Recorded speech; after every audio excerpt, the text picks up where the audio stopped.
রাত তখন গভীর, মদিনার গলিপথ নিঝুম। কুকুরের ডাক ছাড়া আর কোনো শব্দ নেই, কিন্তু একটা ছায়া নড়ছে, ধীরে, সাবধানে। একজন মানুষ, সাধারণ পোশাকে, মুখ ঢাকা, অলিগলি দিয়ে হেঁটে চলেছেন। তিনি কোনো গুপ্তচর নন, কোনো চোর নন, কোনো পলাতক নন। তিনি খলিফা, পুরো মুসলিম বিশ্বের শাসক, লক্ষ লক্ষ মানুষের আমির। তাহলে কেন তিনি রাতের আধারে ছদ্মবেশে রাস্তায়? আজকের গল্প সেই রাতগুলোর, যে রাতগুলোর কথা ইতিহাস লিখেছে ঠিকই, কিন্তু আমরা অনেকেই জানি না। আল্লাহ সুবহানাহু ওয়া তাআলা যখন কোনো জাতিকে ভালোবাসেন, তিনি তাদের মাঝে পাঠান এমন একজন মানুষ, যার বুকে থাকে আকাশের মতো বিশালতা এবং মাটির মতো বিনয়। উমর ইবনে আব্দুল আজিজ, ইতিহাস তাকে ডাকে উমর দ্বিতীয় নামে। কারণ কারণ প্রথম উমর ইবনেল খাত্তাব রাদিয়াল্লাহু ইসলামের ইতিহাসে এতটাই উঁচুতে যে তার সাথে তুলনীয় হওয়াটাই একটা বিশাল স্বীকৃতি। উমর ইবনে আব্দুল আজিজ জন্মগ্রহণ করেন ৬১ হিজরিতে। উমাইয়া খলিফা আব্দুল আজিজ ইবনে মারওয়ানের ছেলে, অর্থাৎ রাজ পরিবারের সন্তান। তার মায়ের দিক থেকে তিনি ছিলেন উমর ইবনেল খাত্তাব রাদিয়াল্লাহুর নাতি। দুই মহান রক্ত একটি শরীরে। তিনি বড় হয়েছিলেন বিলাসিতায়, সুন্দর পোশাক পরতেন, সুগন্ধি ব্যবহার করতেন, মদিনার সেরা আলেমদের কাছে ইলম শিখেছিলেন। কিন্তু যেদিন থেকে খিলাফতের ভার তার কাঁধে পড়ল, সেদিন থেকে তিনি বদলে গেলেন। না, বদলে যাননি, বরং সত্যিকারের নিজেকে খুঁজে পেলেন। ৯৯ হিজরি, সুলাইমান ইবনে আব্দুল মালিক মারা গেলেন। উমর ইবনে আব্দুল আজিজকে ঘোষণা করা হল নতুন খলিফা। সমাবেশে হাজার হাজার মানুষ, দরবার সজ্জিত, সবাই অপেক্ষা করছে নতুন শাসকের ভাষণের জন্য। উমর রহমাহুল্লাহ উঠে দাঁড়ালেন। তিনি বললেন, হে মানুষেরা, আমাকে তোমাদের উপর চাপিয়ে দেওয়া হয়েছে তোমাদের পরামর্শ ছাড়াই। আমি তোমাদের থেকে আমার বাইয়াত তুলে নিচ্ছি। তোমরা তোমাদের পছন্দের মানুষকে বেছে নাও। দরবারে নীরবতা। তারপর একজন বলল, আমরা আপনাকেই চাই, ইয়া আমিরুল মুমিনিন। উমর বসে গেলেন, চোখ বন্ধ। সেই রাতে বিশাল রাজকীয় মহল তার জন্য খোলা ছিল, কিন্তু তিনি সেখানে যাননি। বাড়ি ফিরলেন, স্ত্রী ফাতিমাকে ডাকলেন, বললেন, ফাতিমা, আজ থেকে সরকারি বাতি নিজের কাজে জ্বালানো হবে না, কারণ এই তেলের দাম দেয় প্রজারা। ফাতিমা ছিলেন খলিফা আব্দুল মালিকের মেয়ে, অর্থাৎ রাজকন্যা। তিনিও নিজে সব গহনা খুলে দিয়েছিলেন রাষ্ট্রীয় কোষাগারে। এই ছিল সেই ঘরের পরিবেশ যেখান থেকে শুরু হতো সেই রাতের যাত্রা। এখন আসি মূল গল্পে। উমর ইবনে আব্দুল আজিজ খলিফা হিসেবে দিনের বেলায় দরবারে বসতেন, ফরিয়াদ শুনতেন, বিচার করতেন। কিন্তু রাতে তিনি জানতেন একটা সত্য, দরবারে যা আসে তা সত্যের অর্ধেক। বাকি অর্ধেক থাকে অলিগলিতে, থাকে ক্ষুধার্থের ঘরে, থাকে অশ্রুর মধ্যে। তাই তিনি রাতে বের হতেন, সাধারণ পোশাক পরে, কোনো দেহরক্ষী ছাড়া, একা। একটি ঘটনার কথা বলি। এক রাতে তিনি মদিনার এক প্রান্তে হাঁটছিলেন। হঠাৎ একটি ঘরের সামনে থামলেন। ভেতর থেকে শিশুর কান্না আসছে, থামছে না। মা কিছু একটা বলছেন। উমর রাহিমাহুল্লাহ কান পাতলেন। মা বলছেন, কাঁদিস না বাবা, আর একটু সবর কর, পাতিলে পানি গরম হচ্ছে। শিশু চুপ করল। উমর রাহিমাহুল্লাহ সেখানে দাঁড়িয়ে থাকলেন। অনেকক্ষণ পরেও শিশু আবার কাঁদছে। তিনি দরজায় টোকা দিলেন। মা জিজ্ঞেস করলেন, কে? পথিক। শিশু কাঁদছে কেন, ক্ষুধার্ত? মা বললেন, হ্যাঁ, কিন্তু ঘরে খাবার নেই। পাতিলে পানি গরম করছি, যাতে ওর মনে হয় রান্না হচ্ছে, ঘুমিয়ে পড়ুক।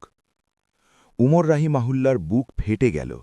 পাথর কাটলে যেমন পানি বের হয়, সেই মুহূর্তে তার চোখ থেকে পানি বের হল। তিনি দৌড়ালেন, রাষ্ট্রীয় গুদামে গেলেন, নিজে আটার বস্তা কাঁধে নিলেন, ঘি নিলেন। ফিরে এলেন সেই দরজায়, নিজে রান্না করে দিলেন। মহিলা জানতেন না এই লোকটা কে, কিন্তু তার সাথে ছিলেন একজন সহকারী। সে বললেন, আমিরুল মুমিনিন, আমাকে দিন, আমি করছি। ওমর রাহিমাহুল্লাহ বললেন, না, এই পাপের ভার আমার সময়ে এই শিশু ক্ষুধার্ত থাকবে আর আমি নিজে রান্না করব না, কিয়ামতে কি জবাব দেব? ভাবুন একবার, এই মানুষটা, যার একটা নির্দেশে হাজার সৈন্য নড়ে, রাতের আঁধারে একজন ক্ষুধার্ত শিশুর জন্য নিজে আটার বস্তা কাঁধে নিচ্ছেন। এটাই ইসলাম। গাছ যেভাবে শিকড় লুকিয়ে রাখে মাটির নিচে, কিন্তু ফল দেয় উপরে, ওমর রাহিমাহুল্লার বিনয় ছিল তেমনই। বাইরে দেখা যেত না, কিন্তু পুরো উম্মাহ তার ফল পেয়েছিল। আরেকটি রাতের কথা বলি। উমর রাহিমাহুল্লাহ রাতের বেলা দরবারে বসে কাজ করছিলেন, সরকারি চিঠিপত্র। হঠাৎ তার ছেলে ঘরে ঢুকলেন, বললেন, আব্বা, একটু কথা বলবো। উমর রাহিমাহুল্লাহ জিজ্ঞেস করলেন, ব্যক্তিগত নাকি রাষ্ট্রীয় বিষয়? ছেলে বললেন, ব্যক্তিগত। উমর রাহিমাহুল্লাহ সাথে সাথে সরকারি বাতি নিভিয়ে দিলেন, নিজের ব্যক্তিগত বাতি জানলেন। ছেলে অবাক। উমর রাহিমাহুল্লাহ বললেন, বাবা, যতক্ষণ আমাদের ব্যক্তিগত কথা, ততক্ষণ রাষ্ট্রের তেল পোড়ানোর অধিকার আমার নেই। এই মানুষটার কাছে ক্ষমতা মানে সুবিধে ছিল না, ক্ষমতা মানে ছিল দায়, ক্ষমতা মানে ছিল হিসাব, ক্ষমতা মানে ছিল কিয়ামতের কাঠগড়া। আমি সবসময় প্রকৃতি থেকে শিখি। রাতের আকাশে চাঁদ দেখেছেন?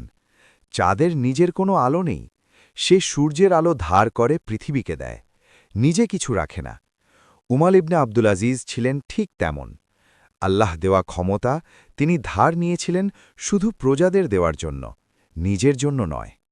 গাছের শিকড় কখনো নিজের জন্য পানি জমায় না, সমস্ত পানি ওপরে পাঠায়, পাতায়, ফুলে, ফলে। আসল নেতা এমনই। নবী করিম সাল্লাল্লাহু আলাইহি ওয়াসাল্লাম বলেছিলেন, তোমাদের মধ্যে সবচেয়ে উত্তম নেতা সে, যাকে তোমরা ভালোবাসো এবং সে তোমাদের ভালোবাসে। সহিহ মুসলিম। উমর রহেমুল্লাহ সেই নেতা ছিলেন। তার শাসনকালে মাত্র ২.৫ বছরে জাকাতের টাকা নেমার মতো গরিব মানুষ খুঁজে পাওয়া যাচ্ছিল না। ইতিহাসবিদরা লিখেছেন, উত্তর আফ্রিকায় জাকাত বিতরণের জন্য লোক পাঠানো হল, কিন্তু প্রয়োজনগ্রস্ত মানুষ পাওয়া গেল না, সবাই স্বনির্ভর। একটি মানুষের রাতের পরিশ্রম একটি জাতিকে বদলে দিয়েছিল। উমর ইবনে আব্দুল আজিজ মাত্র ২.৫ বছর শাসন করেছিলেন। তারপর অসুস্থ হয়ে পড়লেন। বলা হয় তাকে বিষ দেওয়া হয়েছিল। উমাইয়া পরিবারের কেউ কেউ তার সততা সহ্য করতে পারছিলেন না। মৃত্যুশয্যায় একজন কর্মকর্তা এসে বললেন, ইয়া আমিরুল মুমিনিন, আপনার ছেলেদের জন্য কিছু রেখে যাচ্ছেন না? উমর রহেমুল্লাহ ম্লান হাসলেন, বললেন, তাদের জন্য রেখে যাচ্ছি আল্লাহকে। যদি তারা নেক হয়, আল্লাহ নেককারদের অভিভাবক। যদি তারা বদ হয়, তাহলে আমি কেন আল্লাহর শত্রুদের সাহায্য করব আমার সম্পদ দিয়ে? তিনি মারা গেলেন। তখন রাষ্ট্রীয় কোষাগারে কি ছিল তার? মাত্র কয়েক দিরহাম। আর নিজের জন্য রেখে গেলেন একটি পুরনো জামা আর একটি কাফনের কাপড়। যে মানুষ পুরো মুসলিম বিশ্বের শাসক ছিলেন, তিনি দুনিয়া ছেড়ে গেলেন প্রায় শূন্য হাতে। কিন্তু আখিরাতের হিসেবে? সেই হিসেব শুধু আল্লাহ জানেন। আজকের গল্প শেষ, কিন্তু একটা প্রশ্ন রেখে যাই। উমর ইবনে আব্দুল আজিজ রাহমাহ রাতে ছদ্মবেশে বের হতেন কেন? কারণ তিনি জানতেন, দিনের আলোয় মানুষ যা দেখায় আর রাতের অন্ধকারে যা হয়, দুটো আলাদা। তিনি সত্যিটা দেখতে চাইতেন। আমরা কি আজ নিজেদের জীবনে এটা করি? নিজেকে প্রশ্ন করি কি, আমার পরিবার আমাকে যা দেখায় তার পেছনে কি লুকানো আছে? আমার বন্ধু হাসে, কিন্তু ভেতরে কাঁদছে কি? একজন প্রকৃত মুমিন ঠিক গাছের মতো, শিকড় গভীরে যায়, অন্যদের কষ্টের গভীরে, তারপর ফল দেয় ভালোবাসায়, সেবায়, উপস্থিতিতে। আল্লাহ আমাদের সবাইকে সেই গভীরতা দিন। আমিন। আর যে ব্যক্তি আল্লাহকে ভয় করে, আল্লাহ তার জন্য পথ করে দেন। সূরা আত-তালাক ৬৫ নম্বর আয়াত।